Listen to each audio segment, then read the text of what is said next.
What's up, people? Let's talk about results from that lab. At least, I know second block, I saw a lot of good results when I went around. And there were two different cases that we looked at in this activity, or in this investigation. One of them was two objects like that start not moving, and then they push off each other, and one thing ends up going that way, and the other thing ends up going that way. All right, so we can actually represent them maybe like this,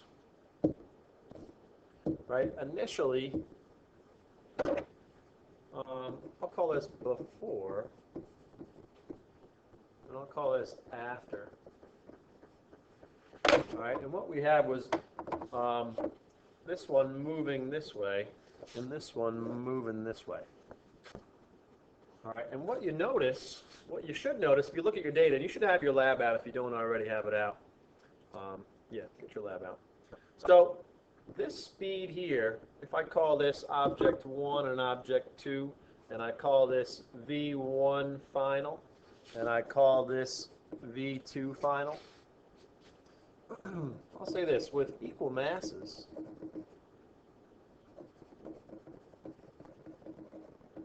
you should notice that V1 final and V2 final are just about the same, just in the opposite direction. In the opposite direction. Right? And because their masses are the same, it means that, well, M1 V1 final is negative M2 V2 final.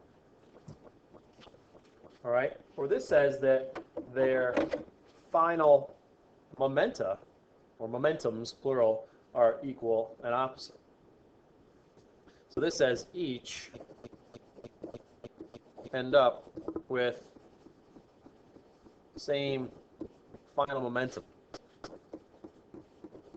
in the opposite direction. Okay? And because initially, I can say that each of them had the same initial momentum, which is 0. And they end up with the same final momentum in the opposite directions. And what that says is something important. It says that delta P1 is negative delta P2. It says that their impulses are equal and opposite.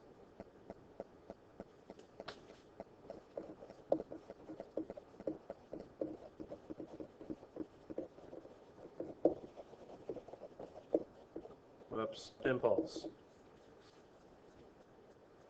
Now that was true with equal masses.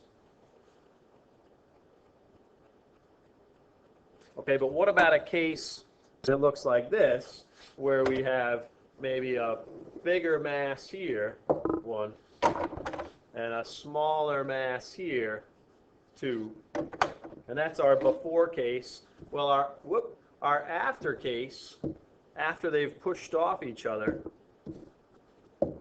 what you should see if you look at your data is that this one goes like that, and this one goes like that, and we call this V1 final, and we call this V2 final. And you should notice that V2 final is bigger than V1 final. But not just any random amount bigger. There's a special relationship. All right, some of you should notice that if M1 is twice M2, what you ought to notice is that V2 is twice V1. Again, in the opposite direction. All right, now again, each of their initial momenta was 0. Now, if we write this like this, let's see. We have M1 V1 final and M2 V2 final. Let's look at how big each one of those is. Well, here's what we said. M1 is 2M2. Write that as V1F. Okay, M2, let's just leave it as M2. And we said that V2F was the same as, well, negative 2V1F. Notice these two things are the same thing. We have basically in each case 2M2V1F, 2 negative 2M2V1F. So these are, notice, each of the final momenta, again, are the same, just in the opposite direction. And since the initial momenta are both 0, this is another case where their impulses are equal and opposite. They both start with the same momentum. They both end with a momentum that's the same size, just in the opposite direction. So far, what we're seeing is that when objects interact, their impulses, equal and opposite impulses. When two objects interact, their impulses, or their changes in momentum, are equal and opposite.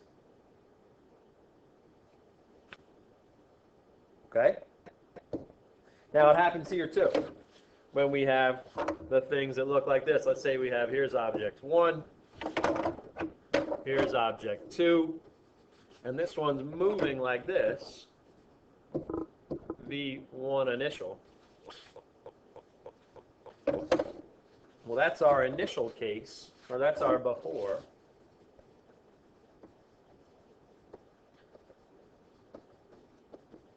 Our after looks like this. When they hit and stuck together, if they're the same mass, VF looks like that. They both move at the same. Now here I'll say V1F equals V2F. Then we'll just call it VF. All right, here we know that V2 initial is 0. Now, if these two masses are the same, what you should notice is that VF is half of the first one's speed, just about half. And what that says, if we look at object number 1, its delta P is, well, always P final minus P initial. Well, its P final is M1, let's see, P final. Its velocity final is right here, 1/2 V1 initial. Oh, sorry, that's its P final. Its P initial is M1 V1 initial. And if you do that, I don't know, algebra or math, you have a half of something minus a whole something. That's negative 1/2 M1 V1 initial. If you look at object 2, delta P is P final minus P initial. Well, P final is M2 times its final speed, 1/2 V1 initial also. Right? Each of their final speeds is the same. Its initial momentum, object 2, is 0. So that's 1/2 M2 V2 initial. Right? But the masses are the same thing. So these, again, are equal and opposite.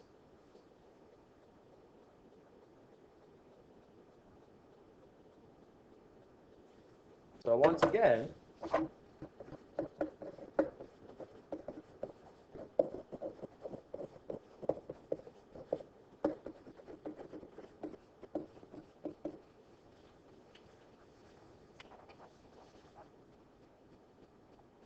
okay? And it works for the fourth case also. The fourth case where it's what we call a hit and stick. But if the masses aren't the same, it still works. And some of you got data that showed, you know, Well, I saw good data in lots of cases. Did it come out perfectly in everyone's case? Absolutely not. All right, but you should be able to, whether it's your data or someone sitting next to you or near you, you ought to be able to see evidence for this in lots of different cases, that during the interactions, the impulses that each object experiences have the same exact magnitude, but the opposite sign. All right, now that can mean two things. It can mean in a case like this, the opposite sign thing can literally mean this one gained momentum to the left, and this one gained momentum to the right. So it can literally talk about the direction that things ended up moving. It doesn't always mean that. It could talk in a case like this about, well, this object lost momentum. It went from moving faster to moving slower. But object 2 went from not moving to moving. So it gained momentum. Object 1 lost momentum. Object 2 gained momentum. And not only that, but the loss and the gain have to be the same exact size. So if we look at that case again, let's look more at that hit and stick case. Here's object 1, moving this way with what we call V1 initial. Here's object 2.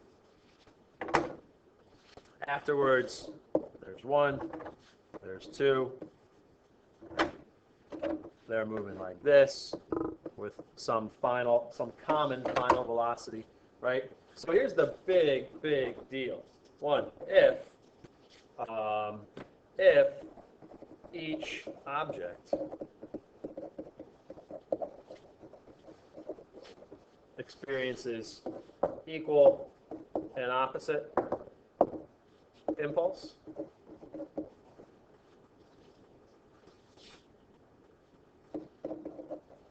then I'll say this: the momentum loss by 1 is gained by 2.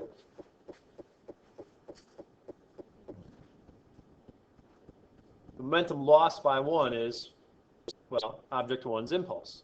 The momentum gained by 2 is object 2's impulse. And we said those are the same.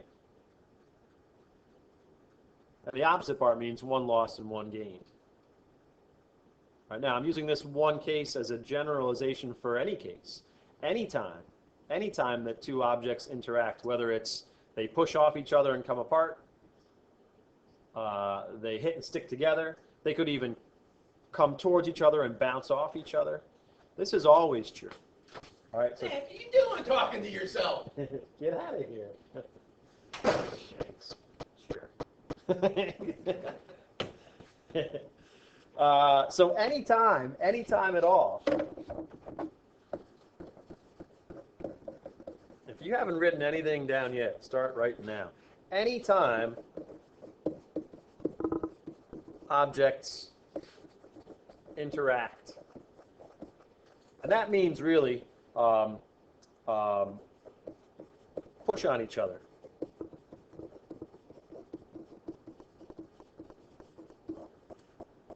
One, we know that, I keep saying it, which means it's pretty important. Impulses are equal and opposite. 2, here's the big deal. The other big deal. This is one huge deal. Here's the other huge deal. It comes from this: that if one loses momentum and the other one gains the same exact amount of momentum, it must mean that there could have been some certain amount of momentum in the beginning, before the interaction.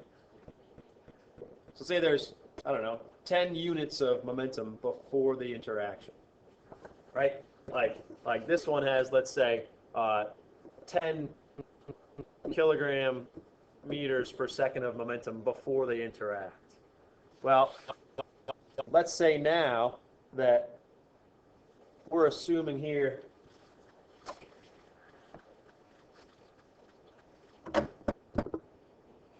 all right, I hope I picked right back up where I was.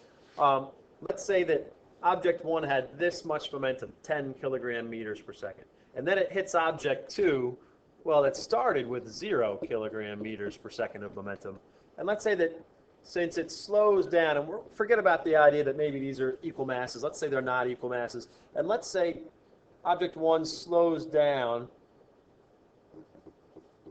and it ends up with 7 kilogram meters per second of momentum. Well, object 1 went from 10 to 7. Its impulse is -3 kilogram meters per second. All right, we know that impulses have to be equal and opposite, so that means number 2 must go from 0 up to 3. Right? Object 1 lost 3 units of momentum. Object 2 must gain it. So notice, if we look at this, the total amount of momentum before, and this, the total amount of momentum after, we get the same thing. Because whatever one of them lost, the other one must have gained. That's a huge deal.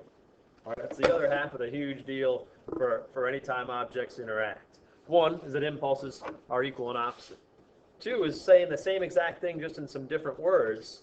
I'm just going to say this. Total momentum before equals momentum after. Or here's what we say, what physicists say, that momentum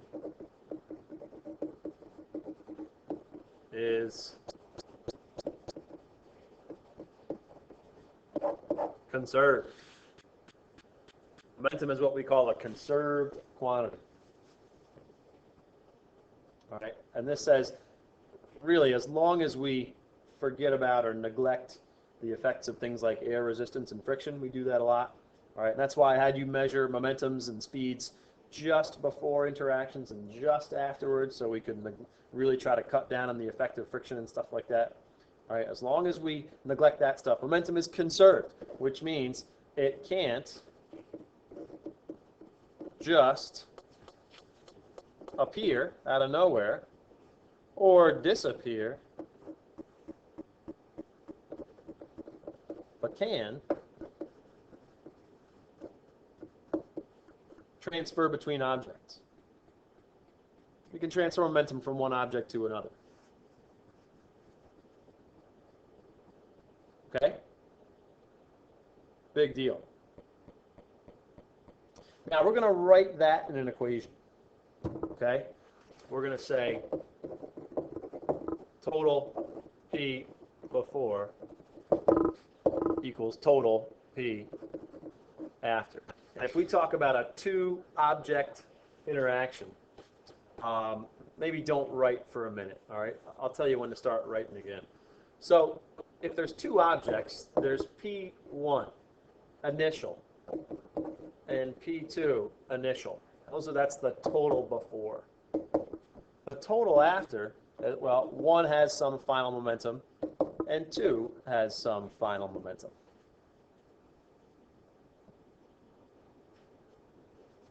All right, and the first one's initial momentum, we write that as M1 V1 initial, plus P2 is M2 V2 initial, and P1 is M1 V1, but it's final, and P2 is M2 V2, and that's final. That's the equation that you have to be able to come up with on your own. This is the one they give you in the reference table. You have to be able to get from there to here. Okay? Now what I want you to do is grab the worksheet of problems, or if we haven't handed those out yet, let's hand them out now. I'll pause, or you can pause. Yeah, you pause. I'll pause also. Press play when you're ready, when you have your sheet. All right, so here's the first problem. Let's work through this one together. All right, so we have the following. There we go. A rifle with that mass fires a bullet of that mass. The bullet goes with that speed to the left. The rifle's not moving, find its recoilable, what we call its recoil velocity. All right, so here's how I do all these problems.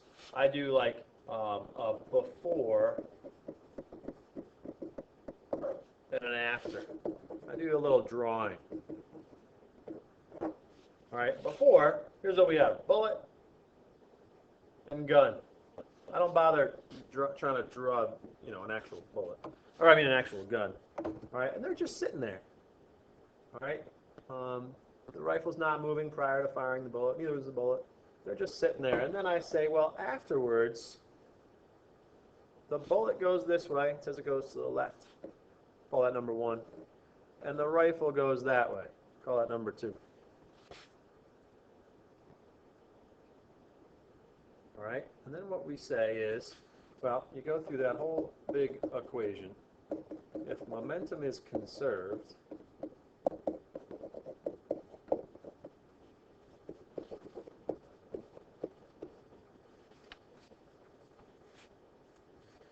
we get that.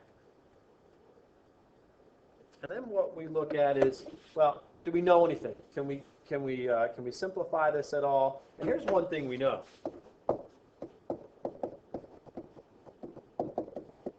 We know that. They're both just sitting there, which actually means this whole left side goes away. There is no initial momentum. Or the total initial momentum is 0, which means that here the total final momentum must also equal 0. And that can happen if two things are moving at the same momentum in opposite directions. Okay, we want that. We called the bullet object 1 because we said the bullet goes to the left. Our number 1 goes to the left. So we're looking for V2F. So I'll write this as M2 V2F is negative M1 V1F. And then we can do this and divide that by M2. And we get that V2F is negative. Now, we got to make sure these are in the same unit. So I'm going to put that, well, put them both in kilograms. 0.005, whoops, times 300 meters per second, right? Yeah.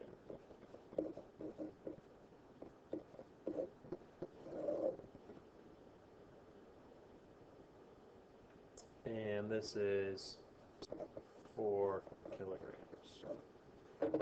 Now, here's one thing that I would recommend, right? Since this thing goes to the left, I'm going to do this. And I'm going to make its velocity negative. All right? I'm going to say that V1 final is negative 300 meters per second. And that means left, just like we did with forces. Okay? And you notice that we get an answer here that's positive. I don't know what it turns. It gives you the answer on the sheet. But the answer you get is positive, whatever that is.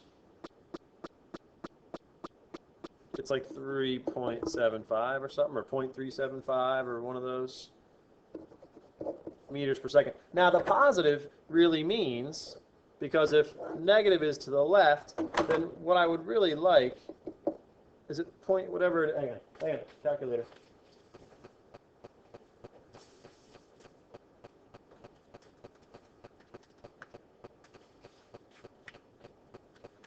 Yeah, 0.375. So ideally, here's what you're writing. Since you get positive 0.375, you just write 0.375 meters per second to the right.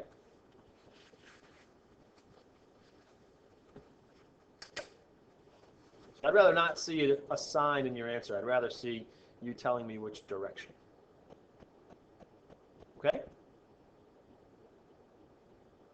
So problem-solving hints or strategies are as follows.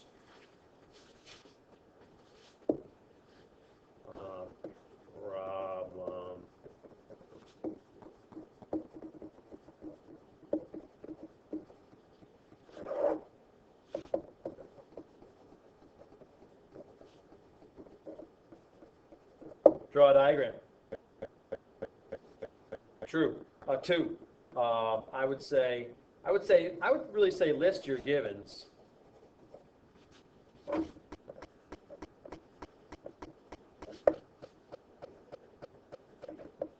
Being careful to match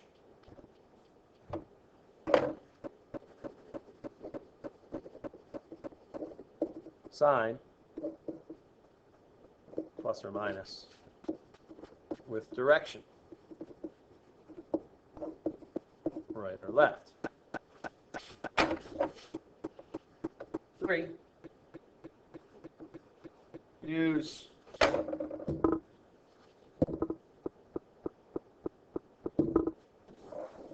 that. Oh boy.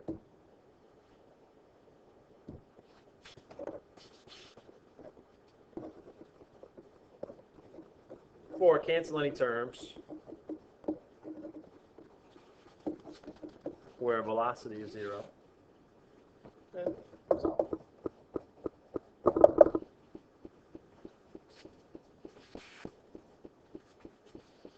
This is going to be one of the most important parts. If you don't draw a diagram, it's going to be hard to, you're going to miss some direction stuff. Okay? All right, the rest of the sheet that you have in front of you, you can finish before you leave. Let's see, for you block 1 folks, that means you finish before you leave the room. And for block 2 folks, you can get most of the way there. And whatever you don't finish, you can bring in tomorrow. Okay? As far as labs go, your lab should be complete and in a pile in the front of the room before you go today. Fair enough? All right, folks. See you tomorrow.